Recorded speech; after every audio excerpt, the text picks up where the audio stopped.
ಮಾರೀಚ ಮತ್ತು ಸುಬಾಹುವಿನ ವಧೆ. ಮರುದಿನ ಬ್ರಹ್ಮ ಮುಹೂರ್ತದಲ್ಲಿ ಎದ್ದು ದೈನಂದಿನ ದಿನಚರಿ ಮತ್ತು ಸಂಜೆಯ ಪ್ರಾರ್ಥನೆ ಇತ್ಯಾದಿಗಳನ್ನು ಮುಗಿಸಿದ ರಾಮ ಮತ್ತು ಲಕ್ಷ್ಮಣರು ಗುರು ವಿಶ್ವಾಮಿತ್ರರ ಬಳಿಗೆ ಹೋಗಿ ಕೇಳಿದರು.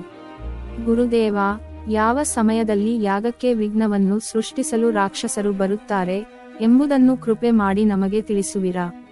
ನಾವು ಇದನ್ನು ತಿಳಿಯಲು ಕಾರಣವೇನೆಂದರೆ, ಒಂದು ವೇಳೆ ನಾವು ಇಲ್ಲದ ವೇಳೆಯಲ್ಲಿ ಅವರು ಬಂದು ನಿಮಗೆ ತೊಂದರೆಯನ್ನುಂಟು ಮಾಡಿದರೆ ನಮಗೆ ಹೇಗೆ ತಿಳಿಯುವುದು? ದಶರಥನ ಈ ವೀರಪುತ್ರರ ಉತ್ತೇಜಕ ಮಾತುಗಳನ್ನು ಕೇಳಿ ಅಲ್ಲಿದ್ದ ಋಷಿಮುನಿಗಳೆಲ್ಲರೂ ಅತ್ಯಂತ ಹರ್ಷದಿಂದ, ಓ ರಘುಕುಲಭೂಷಣ ರಾಜಕುಮಾರರೇ, ಯಾಗವನ್ನು ರಕ್ಷಿಸಲು ನೀವು ಇಂದಿನಿಂದ 6 ಹಗಲು ಮತ್ತು 6 ರಾತ್ರಿಗಳವರೆಗೆ ಸಂಪೂರ್ಣ ಎಚ್ಚರವಾಗಿರಬೇಕಾಗುತ್ತದೆ.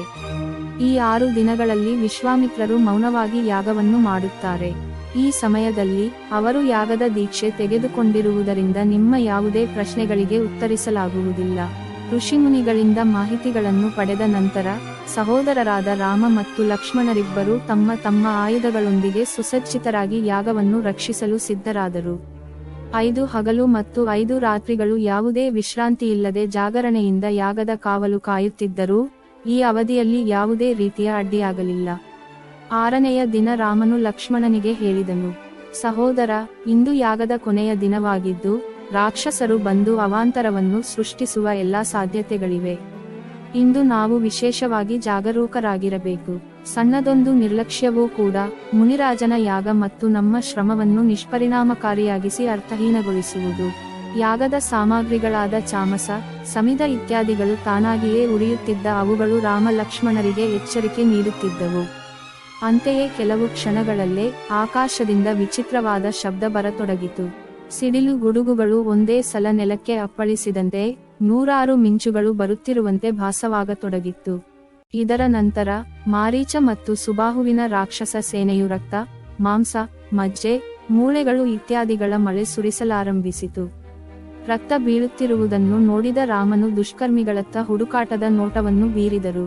ಆಕಾಶದಲ್ಲಿನ ಮಾಯಾವಿ ರಾಕ್ಷಸರ ಸೈನ್ಯವನ್ನು ನೋಡಿದ ರಾಮನು ಲಕ್ಷ್ಮಣನಿಗೆ ಹೇಳಿದನು, ಲಕ್ಷ್ಮಣ, ನೀನು ಬಿಲ್ಲಿನ ಮೇಲೆ ಶರಸಂಧಾನದಿಂದ ಜಾಗರೂಕರಾಗಿರು. ನಾನು ಈ ಮಹಾಪಾಪಿಗಳ ಸೈನ್ಯವನ್ನು ಮಾನವಾಸ್ತ್ರದಿಂದ ನಾಶಪಡಿಸುತ್ತೇನೆ. ಹೀಗೆ ಹೇಳುತ್ತಾ ರಾಮನು ಅಸಾಧಾರಣ ಚಾಣಾಕ್ಷತೆ ಮತ್ತು ಕೌಶಲ್ಯವನ್ನು ಪ್ರದರ್ಶಿಸಿ ರಾಕ್ಷಸರ ಮೇಲೆ ತನ್ನ ಮಾನವಾಸ್ತ್ರವನ್ನು ಪ್ರಯೋಗಿಸಿದನು. ಮಾನವಾಸ್ತ್ರವು ಚಂಡಮಾರುತದ ವೇಗದಿಂದ ವಾಯುವನ್ನು ಸೀಳಿಕೊಂಡು ಮಾರೀಚನ ಎದೆಗೆ ಅಪ್ಪಳಿಸಿದ್ದರ ಪರಿಣಾಮ ಮಾರೀಚನು 100 ಯೋಜನಗಳಷ್ಟು ದೂರ, ಅಂದರೆ ಸುಮಾರು 400 ಕೋಸ್ಗಳಷ್ಟು ದೂರಕ್ಕೆ ಹೋಗಿ ಸಮುದ್ರದಲ್ಲಿ ಬಿದ್ದನು. ಇದರ ನಂತರ ರಾಮನು ಆಗ್ನೇಯಾಸ್ತ್ರವನ್ನು ಆಕಾಶದಲ್ಲಿ ಎಸೆದನು. ಅದರ ಪರಿಣಾಮವಾಗಿ ಆಗಸದಲ್ಲಿ ಉಗ್ರವಾದ ಬೆಂಕಿಯ ಜ್ವಾಲೆಯು ಹೊರಹೊಮ್ಮಿತು ಮತ್ತು ಅದು ಎಲ್ಲಾ ಕಡೆಗಳಿಂದ ಸುಬಾಹುವನ್ನು ಆವರಿಸಿಕೊಂಡಿತು. ನಂತರ ಆ ಅಗ್ನಿ ಜ್ವಾಲೆಯು ಆ ಮಹಾಪಾಪಿಯನ್ನು ಕ್ಷಣಮಾತ್ರದಲ್ಲಿ ಸುಟ್ಟು ಬೂದಿ ಮಾಡಿತು. ಅವನ ಸುಟ್ಟ ದೇಹವು ಭೂಮಿಯ ಮೇಲೆ ಬಿದ್ದಾಗ ಅದರಿಂದ ಒಂದು ದೊಡ್ಡ ಸ್ಫೋಟ ಉತ್ಪನ್ನವಾಯಿತು. ಆ ಸ್ಫೋಟದಿಂದ ಅನೇಕ ಮರಗಳು ಮುರಿದು ನೆಲದ ಮೇಲೆ ಬಿದ್ದವು. ಮಾರೀಚ ಮತ್ತು ಸುಬಾಹು ಮೇಲಿನ ದಾಳಿಯನ್ನು ಕೊನೆಗೊಳಿಸಿದ ರಾಮ ಲಕ್ಷ್ಮಣರು ಉಳಿದ ರಾಕ್ಷಸರನ್ನು ನಾಶಮಾಡಲು ವಾಯುವ್ಯಾಸ್ತ್ರವನ್ನು ಪ್ರಯೋಗಿಸಿದರು. ಆ ಅಸ್ತ್ರದ ಪ್ರಭಾವದಿಂದ ರಾಕ್ಷಸರ ಸೈನ್ಯವು ಆಲಿಕಲ್ಲು ಮಳೆ ಬೀಳುವಂತೆ ನೆಲದ ಮೇಲೆ ರಪರಪನೆ ಬೀಳ್ತೊಡಗಿದರು.